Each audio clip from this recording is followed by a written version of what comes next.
पहले ये बड़ी खबर थी कि 3 जून को अहमदाबाद में जो आईपीएल का फाइनल होने वाला है उसको देखने के लिए सेना के तीनों प्रमुख यानी थल, जल और वायुसेना के प्रमुख अहमदाबाद स्टेडियम में होंगे। और इस बात की घोषणा बीसीसीआई के सचिव देवजीत साइकिया साहब ने खुद किया था। लेकिन अब सबसे बड़ी खबर है कि तीनों सेना प्रमुख 3 जून को अहमदाबाद के स्टेडियम में नहीं होंगे। केरल कांग्रेस ने आज अपने एक्स हैंडल पर प्रधानमंत्री मोदी की एक तस्वीर पोस्ट की।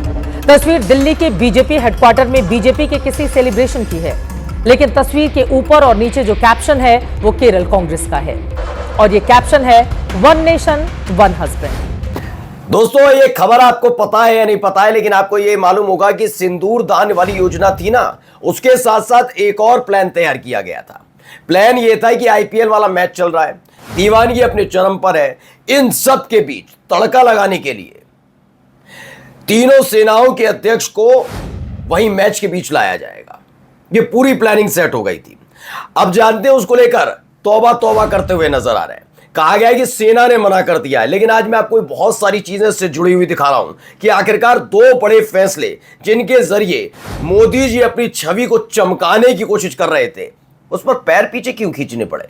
इसी के साथ आपको सर्जिकल स्ट्राइक से जुड़ी खबर भी दिखाऊंगा आपको सिंदूर दान वाली खबर पर जैसे ही लताड़ पड़ी सरकार को, जैसे ही बीजेपी को लताड़ा गया, फटकारा गया, उसके बाद उतर आए गोदी एंकर। खास तौर पर महिला एंकर को लगाया गया कि ऐसे करके करना, जिससे अगर आपके बारे में कुछ बोले फिर हम महिला सम्मान से जोड़ देंगे।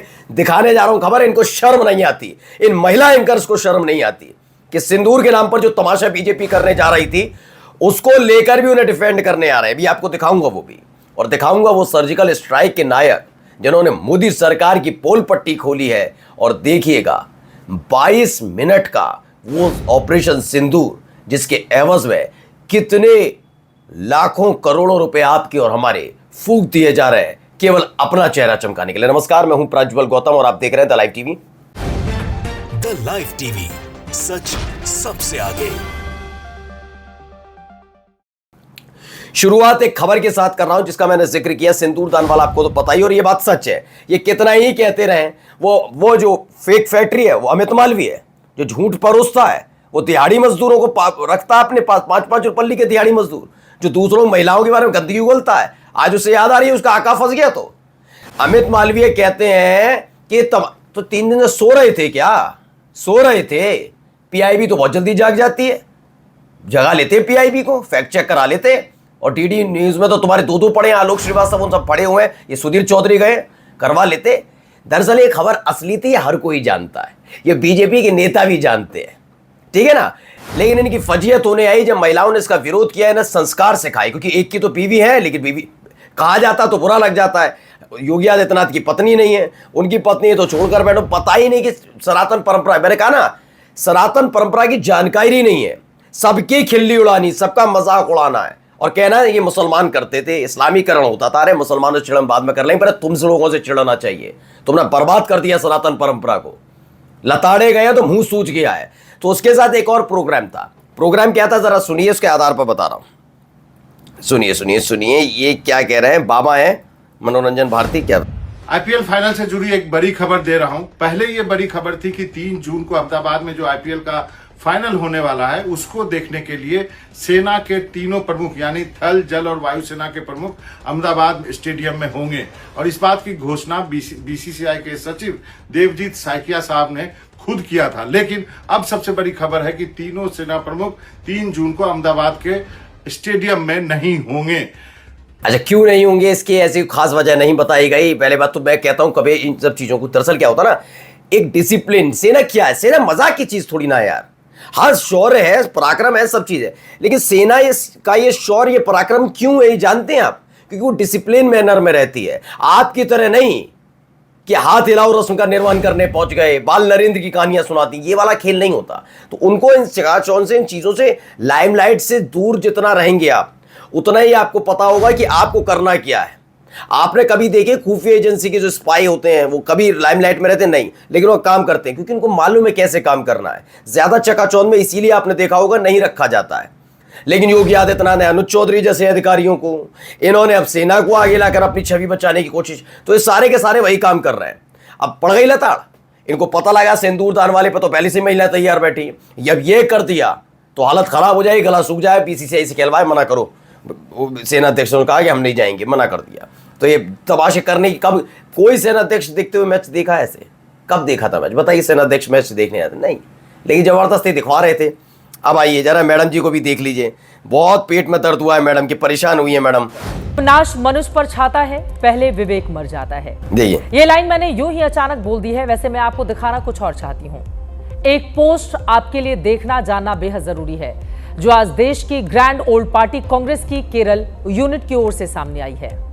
केरल कांग्रेस ने आज अपने एक्स हैंडल पर प्रधानमंत्री मोदी की एक तस्वीर पोस्ट अच्छा की। तस्वीर दिल्ली के बीजेपी हेडक्वार्टर में बीजेपी के किसी सेलिब्रेशन की है, लेकिन तस्वीर के ऊपर और नीचे जो कैप्शन है वो केरल कांग्रेस का है, और ये कैप्शन है वन नेशन वन हस्बैंड। इसका हिंदी में अर्थ हुआ एक देश एक पति। दोनों कैप्शन के बीच केरल कांग्रेस ने अंग्रेजी में 3 लाइनें लिखी हैं, जिसकी हिंदी यह है कि मोदी सरकार हर घर में सिंदूर पहुंचाएगी। महीने भर का ये कैंपेन 9 जून से शुरू होगा। सांसद रोजाना 15 से 20 किलोमीटर पैदल चलेंगे। एक देश एक विधान, वन नेशन वन इलेक्शन तो आपने खूब सुना, लेकिन वन नेशन वन हस्बैंड ये शब्द देश की मुख्य विपक्षी पार्टी बोल रही है, और वो भी जल्दी बोलिए मैडम। प्रधानमंत्री के लिए बिना लिहाज शर्म प्रधानमंत्री की तस्वीर लगाकर। तुम्हें शर्म आती है चित्रा त्रिपाठी? आज मैं सवाल पूछता हूं, कम से कम थोड़ी तो शर्म किया करो। आका को बचाने के लिए इतनी हिम्मत लाती कहां से हो?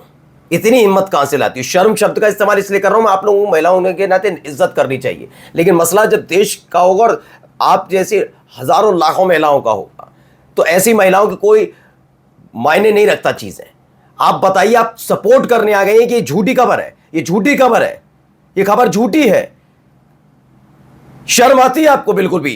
क्या लिखती है खुद ही कांग्रेस पार्टी फेक न्यूज का शिकार हो गई। अरे झूठी सबसे बड़ी पार्टी बीजेपी है, वो जयशंकर बयान देते हैं उसे पलट जाती है, झूठी पार्टी, और आप सब लोग उसके कारिंदे हैं। मैंने कहा ना, आने वाली पीढ़ी इन्हें भी कोसेगी, लिख कर रख लीजिएगा। आने वाली पीढ़ी नाम लेकर बता रहा हूं, चित्रा त्रिपाठी तुम जैसे पत्रकारों को कोसेगी, तुम्हें कोसेगी कि तुमने इस देश के साथ कैसा छल किया। जो वो तमाशा कर रहे थे तो तुम उसका साथ दे रहे थे। याद रखना, झूठ बोलते हो, शर्म नहीं आती? महिलाओं के चीजों सम्मान की चीजें सिंदूर, उसका मजाक उड़ा रही है बीजेपी, तब भी साथ दे रही हो? शर्म नहीं है बिल्कुल? चलिए आइए, अंधभक्तों के पापा देख लीजिए सब। We stopped India and Pakistan from fighting. I believe that could have turned out into a nuclear disaster. And I want to thank the leaders of India, the leaders of Pakistan, and I want to thank my people also. We talk trade. समझ गए? फिर अतुल लोणी पाटिल लिखते हैं कि Trump बार बार भारत को चिढ़ा रहे हैं, मध्यस्थता की बात कर रहे हैं, मध्यस्थ की बात कर रहे हैं। ऐसी क्या मजबूरी जो हमारी सरकार ट्रंप को जवाब नहीं दे रही है? रूबिका लियाकत कहती हैं क्या फर्क पड़ता है, क्या फर्क पड़ता है? फर्क ये पड़ता है मैडम, ये आदमी आकर बार बार बोल रहा है, नरेंद्र मोदी की हिम्मत नहीं है हमारे देश के प्रधानमंत्री की कि जवाब दे सके। अब की बार ट्रंप सरकार करने गए थे ना, वहां पर हिम्मत नहीं है हमारे देश के प्रधानमंत्री ने एक बार नहीं बोला। इतना कमजोर लाचार प्रधानमंत्री हमारे देश का आज तक नहीं हुआ, यह मतलब है। और तुम जैसे लोगों ने हमारे देश के साथ छल किया, तुम जैसे पत्रकार नहीं पत्तलकार हो, तुम्हें शर्म आएगी। मैं बार बार कह रहा हूं, तुम्हें पीढ़ी आकर कोसेगी कि जब तुम्हें पत्रकारिता करनी तो तुम चरण चाट रहे थे सारे के सारे। आइए अगला देखिए, ये पहले ही कर चुके हैं। ये टीआई की खबर दिखाई दी थी मैंने, अब इसमें आपको व्लादिमीर पुतिन नजर आ रहे होंगे, उनके साथ आप देख ही रहे, खुद पाकिस्तान के राष्ट्रपति खड़े नजर आते हैं, और भाई ये बड़ी एक डील की जाती है। सोचिए, एक तरफ अमेरिका लताड़ रहा, हमारा पुराना साथी अमेरिका के पाकिस्तान के साथ मिलकर बैठ गया है। क्या कमाया? क्यों भाई अंधभक्तों, मोदी मीडिया के एंकर हो, तुम्हारे पापा ने क्या कमाया? क्या कमाया? ये विदेश नीति, शर्म आती है? देखिए, डॉक्टर शीतल यादव लिखती है, भारत का पुराना और पुराने समय वाला मित्र देश रूस ने पाकिस्तान के साथ $2.6 बिलियन के मेगा प्रोजेक्ट पर हस्ताक्षर किया। यानी एक दिन पहले वो फिर हस्ताक्षर करते हैं पुतिन और मिलते हैं, पाकिस्तान का राष्ट्रपति मिलता है, दोनों मिलके इतनी बड़ी डील करते हैं। फिर अमेरिका आ जाता कि अकेला तो पड़ ही गया भारत, पड़ गया अकेला नरेंद्र मोदी। अब देखो फिर दोबारा वही मध्यस्थता वाली बात कह दी। कहां के बचे, कहां का छोड़ा? और ऐसे ऐसे दो कौड़ी के पत्रकार ज्ञान देते हैं कि क्या फर्क पड़ता है कि पूरे देश हमारे बारे में क्या सोचता है, पूरी दुनिया हमारे बारे। शर्म कर लो, थोड़ी तो शर्म कर लो, पत्रकारिता कर लो। आइए आइए, तो या तो हमने मार दिए, या वो बीमारी से मर गए, या भूख से मर गए, हमने उन्हें नागालैंड नहीं पहुंचने दिया। क्या ये सर्जिकल स्ट्राइक नहीं थी? और दूसरे दिन बीबीसी ने निकाल दिया मानक, ये रिकॉर्ड पे है, joint operation between India and Burmese army. हमने बोला नहीं भाई, खंडन किया, कोई जॉइंट ऑपरेशन नहीं था भाई, हम तो पेट्रोलिंग करने गए थे।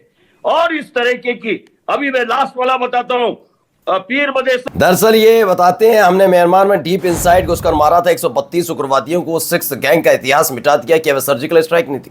हमने पुंछ सेक्टर में 8 किलोमीटर अंदर घुसकर कैंप तबाह किया। उस ऑपरेशन में मेजर खान को वीर चक्र मिला कि वह सर्जिकल स्ट्राइक नहीं थी। तब ऑपरेशंस के नाम अलग होते थे। मेजर जनरल एजीबी जैनी रिटायर्ड हैं, वो बताते हैं तब इस बात की वो बुनी रहती थी कि ये किया है, वो सेना तक सीमित रहता था, सेना ऑपरेशन करती थी और उस तक ही सीमित रहता था। तब उसका गीत नहीं गाया जाता था। ये मैं नहीं कह रहा हूं, एक सेना के बड़े अधिकारी कह रहे हैं। कम से कम इनकी तो बात सुन लो अंधभक्तों।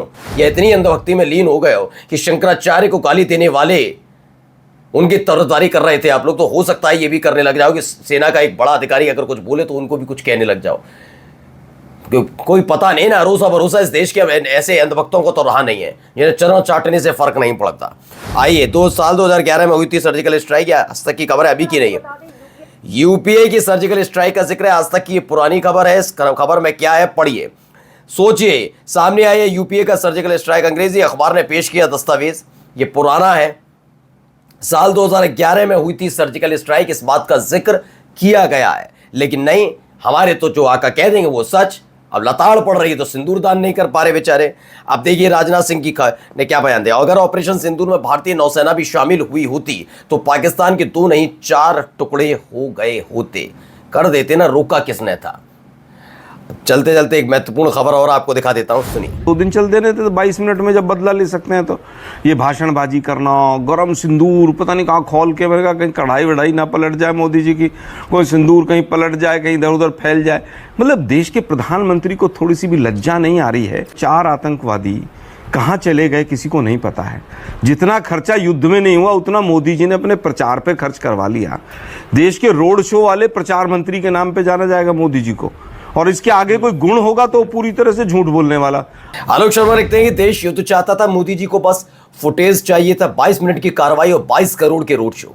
सुरक्षा, देश की सुरक्षा मजाक नहीं। पीएम साहब, ये जुमलों का नहीं, जवाबदेही का समय है। बिल्कुल सही बात है, लेकिन जवाब देगा कौन? और चलते चलते न्यूज़ 24 की खबर देखिएगा। पहलगाम आतंकी हमले के आतंकवादियों को इसलिए नहीं पकड़ा जा रहा क्योंकि संजय राउत कहते हैं क्योंकि वो एक दिन बीजेपी में शामिल हो जाएंगे।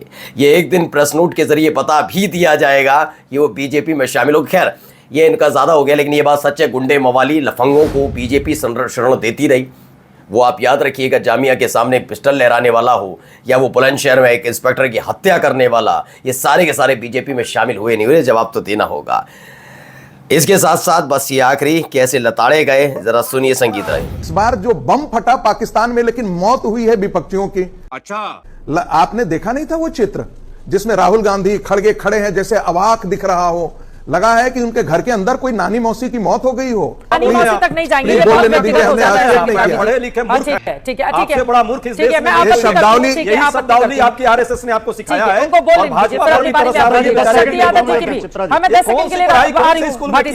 प्रोफेसर आदमी होकर के शर्म नहीं आती ऐसी भाषा संगीत करते हुए? कुछ तो शर्म कर लीजिए। मौसी दादी नानी का भाषा यही इस क्लासरूम में पढ़ाते हैं। बोलेंगे, वो बोलेंगे। कैसे पढ़े लिखे लोग हैं, शर्म आती है हम लोग। पढ़ा लिखा है भी तो नहीं संगीत रागी, अनपढ़ गवार है और हर जगह लताड़ खाया हुआ है। नमस्कार। द लाइव टीवी, सच सबसे आगे।